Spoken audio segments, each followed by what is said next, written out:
A Operação Et Pater Filium começou com a Operação Lava Jato, uma das mais importantes da história do país. Durante uma escuta telefônica de um funcionário do DR, o Departamento de Estradas e Rodagens do Paraná, policiais ouviram uma conversa considerada ilícita entre esse funcionário e dois empresários de União da Vitória, Décio Pacheco e Décio Pacheco Júnior, pai e filho. Dessa conversa, suscitou o pedido de quebra de sigilo telefônico dos Pacheco. Quando isso foi autorizado pela Justiça, foi pela primeira vez que os policiais ouviram conversas entre eles e Orildo Severnini, então prefeito de Major Vieira. Essa é a gênese da Operação Et Pater Filium, que prendeu o prefeito Orildo Severnini e seu filho Marcos Vinícius Severnini. O Orildo Severnini tem 3 acusações contra ele. São 3 processos que se desenrolaram a partir dessas escutas telefônicas e de outras investigações por parte do GAECO, braço armado do Ministério Público de Santa Catarina. A primeira, que já tem condenação, é referente justamente à relação que eles tinham com a família Pacheco. A segunda acusação é relacionada a transporte escolar. E a terceira acusação é relacionada ao que eles teriam feito com a participação do prefeito de Bela Vista do Toldo, Adelmo Alberti, que desencadeou uma outra fase da Operação Et Pater Filium. Neste vídeo a gente vai falar especificamente de Orildo, do filho e dos acusados na primeira fase da Operação Et Pater Filium. Pois bem, o que havia entre a família Severnini, o Orildo e seu filho, e os Pacheco? Nas escutas telefônicas, o que se entende por parte do Ministério Público é que eles combinavam licitações que ocorriam no município de Major Vieira e das quais o próprio Marcos Vinícius era pregoeiro.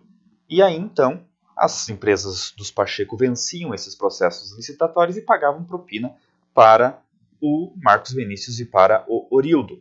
Isso está bastante comprovado ao longo da sentença que condenou os 4, né, pais e filhos, ou seja, o Marcos e o Orildo e o Décio Pacheco e Décio Pacheco Júnior, através de interceptações telefônicas e vários depósitos que eram feitos pelas empresas do Pacheco nas contas pessoais do Orildo e do Marcos Vinícius, além de várias testemunhas que mostram que havia uma relação muito estreita entre os 4.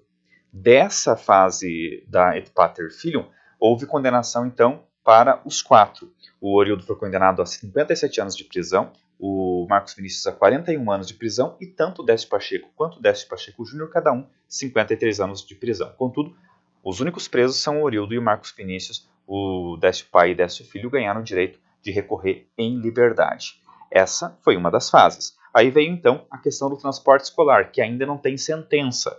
Nessa acusação do transporte escolar entram novos personagens, como Gildo Lisboa, um empresário, o Cirineu Ratochinski, ex-prefeito de Monte Castelo, e também o secretário da Educação de Major Vieira, à época, né, Laércio Subsac.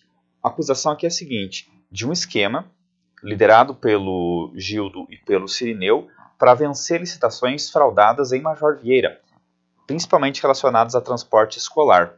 A acusação do Ministério Público é que o Orildo teria comprado um ônibus num leilão em São Paulo e colocado no nome do Gildo Lisboa para vencer processo licitatório em Major Vieira. A partir do momento que o Gildo vencia esse processo licitatório, se dividia o dinheiro do lucro, né, dessa licitação. O detalhe que o Ministério Público coloca aqui é que a manutenção do ônibus e o combustível do ônibus era pago pelo município e não pela empresa, conforme regia o contrato que havia entre o município e essa empresa do Gildo Lisboa. Dessa fase da operação, o único preso é o Gildo Lisboa, além, claro, do Marcos Vinícius e Orildo, que já estavam presos por causa da outra acusação.